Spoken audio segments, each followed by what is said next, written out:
Un pèlerinage intellectuel et culturel d'une profondeur inégalée, l'édition 2024 du circuit Patrimoine Sciences et Lettres Djenné 2024 s'est tenue du 24 au 28 septembre dans le cercle de Djenné. Éclairer l'avenir avec les trésors du passé est le thème retenu pour cette année. 3 jours d'activités répartis entre conférences, ateliers immersifs et visites touristiques. L'ouverture des travaux a été présidée par le préfet du cercle de Djenné dans la salle de conférence Mahaman Santara. Il a mis l'accent sur l'importance de l'éducation et de la préservation du patrimoine pour le développement de notre communauté. C'était en présence de la jeunesse de Djenné, des autorités administratives et coutumières, des invités d'honneur et des professionnels du monde scolaire. L'objectif de ce rendez-vous de haut niveau est de valoriser le patrimoine historique et culturel de Djenné au plan national, local et international, ainsi que la création de réseaux entre jeunes et experts.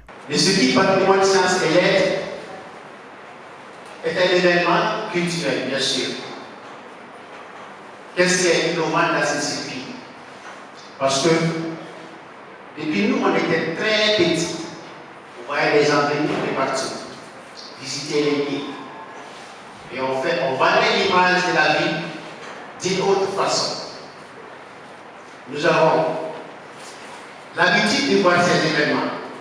Mais quel serait l'enjeu principal à travers le circuit?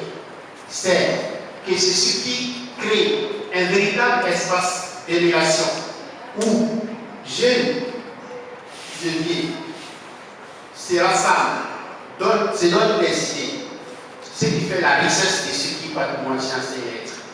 Pour sa part, la marraine de l'événement a rappelé à la jeunesse l'importance de s'initier simultanément aux sciences et lettres.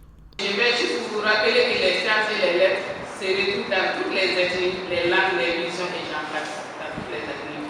Quelle que soit l'ethnie que vous voulez dans le Mali, on utilise les sciences et les lettres, que ce soit en agriculture ou par les droits mystiques. Donc, mais quel usage en faisons-nous? Et on sait que les sciences et les lettres sont des jumeaux, car là, l'une ne va pas sans l'autre. Tu ne peux pas être un bon scientifique si tu n'es pas un peu littéraire. Tu ne peux pas être un bon littéraire aussi si tu ne complètes pas ta littérature avec les sciences. Ça, c'est corollaire. Donc, moi, je fais juste un appel à la communauté malienne, aux jeunes, à être vigilants et sereins, et à serrer plus la ceinture. Et mon dernier mot, je dis réveillons africains de l'AS, surtout les jeunes. Utilisons nos connaissances en sciences et lettres pour les changements positifs. Donnons-nous la main pour aller de l'avant. Le représentant de l'invité d'honneur Amidou Sampi, président de Créacom Afrique, a donné quelques conseils stratégiques à la jeunesse afin d'être des références. J'appelle la jeunesse à l'autodiscipline. L'autodiscipline qui va permettre à des jeunes comme Suleiman d'écrire des livres en sachant qu'un jour il va lire et ces livres-là seront des témoignages par rapport à son vécu et surtout à la culture vigile. Après la discipline, nous avons la connaissance de soi. Ce que les permanents appellent Yéredon.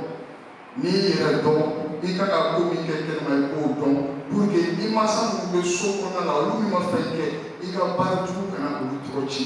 Il y a aussi du travail acharné. Moi, je ne dis jamais aux jeunes de travailler dur. Non. On n'est pas obligé de travailler dur. Si vous travaillez dans un domaine qui n'est pas votre domaine de prédilection, vous n'allez pas pouvoir réussir. Travaillez intelligemment. Quand on travaille intelligemment, en sachant quoi faire, là, on peut travailler dur. Il y a le respect. Nos jeunes manquent de respect. Le respect des anciens. Le respect des gens qui sont au même niveau que vous. Et surtout, le respect de sa propre personne. Le respect est essentiel pour la réussite d'un être humain. Et comme septième principe, nous avons la considération. Pour finir, je dirais tout simplement à la jeunesse, battez-vous pour exister.